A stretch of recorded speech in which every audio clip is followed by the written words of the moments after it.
So something I was thinking about, since it's been so hot and dry, this is the third driest August in my area on the record books since they've been tracking that kind of stuff. So it has been super dry, super hot. We're in a deficit for rain. I don't remember what it was, negative maybe 3 point something inches of rain. Might get a little bit of rain tomorrow. We always seem to miss it. I mean, Central Virginia in general might get rain kind of here, there, and everywhere. But where I live, the town that I live, they joke that we live in like a weather bubble or something because it just always seems to miss us. And that could be good sometimes, when we're getting a lot of rain and, you have plans or you're trying to get work done outside. It definitely comes in handy to be living in this bubble where we don't get always rained on. But lately, the few times that there's rain in the forecast, we don't get anything because of that bubble. So it's definitely affecting the grass, and just nature in general. But everything has been drying out, and I've been skipping a lot more yards than I've had to in the past. And that just brings me to my point of what I was thinking. Over the years, I've kind of always debated, should I be making the choice to skip yards, or should I be letting the customers make the choice?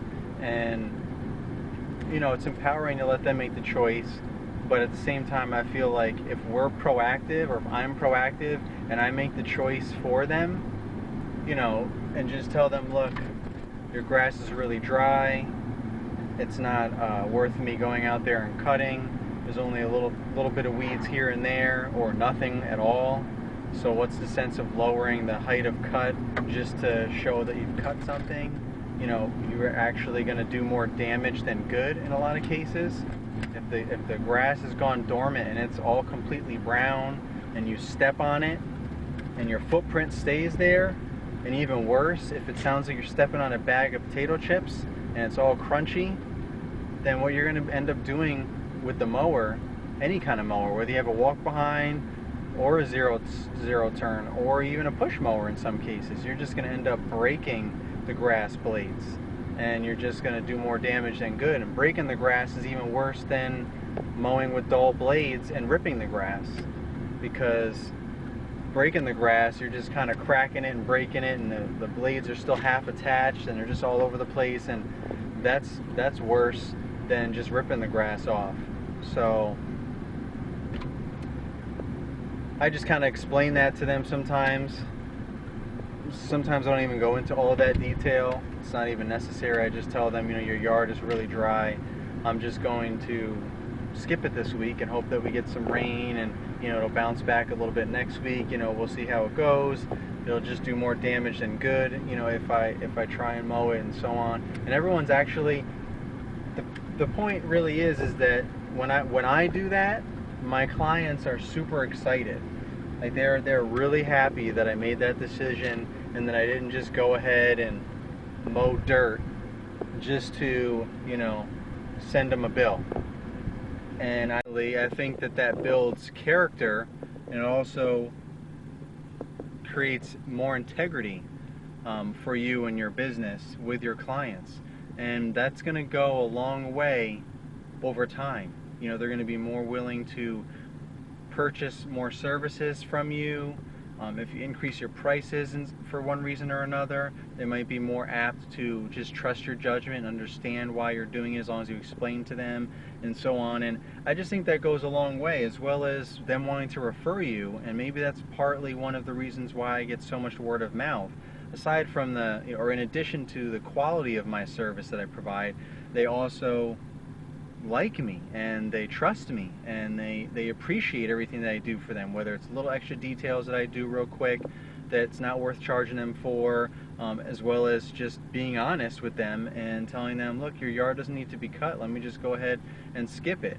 Obvious. And on the flip side, some customers are quicker than I am. Like, I didn't even get to their yard, like it's like days before I even get there, and you know, they're there every day, so they can see that their yard doesn't need to be cut. So they just text me or email me or call me and say, hey, do you mind, you know, skipping my yard this week? It doesn't look like it needs to be cut, or it hasn't grown, or whatever they say. And you know, sometimes they're really apologetic. You know, I hate to do that. I hate to do this to you, but you know, I really don't need my yard to be cut. And you know, I guess that's because they understand that that's less money that I'm going to be getting from them that month. But fortunately, when you have enough clients and you budget your money correctly, it's not that big of a deal. You know, yeah, okay, you're missing 40 bucks, or you know, whatever it happens to be for that client in 1 month, but that's not going to necessarily make or break you in the long run, especially if you show that you're understanding and you're like, oh, that's fine, I totally understand, I don't want to damage your lawn, and so on. Now you're back on the same track where they're feeling good and they appreciate your understanding, and again, that's going to go a long way. So that's just something that I was thinking about, because I've had to do that a lot this year, and I've always debated it in the past, but I still do it. But I'm like, should I just wait for them to tell me? Should I just cut it anyway? Because I think some people would just let me cut their dirt, and I'm not sure if some of them are even like waiting to see what I would do and how I would handle that, and if I handle it appropriately or not. Or some of them just don't even care, and it's just me feeling you know, like that's not the right thing to do, and I want to have integrity within myself. So one of those things, like, what would you do if no one's looking? What kind of integrity would you have? And I've always been that person where, whether anyone's looking or not, I personally just feel like that's not the right thing to do, or it is the right thing to do, and I just want to do it or don't do it because it's the right thing.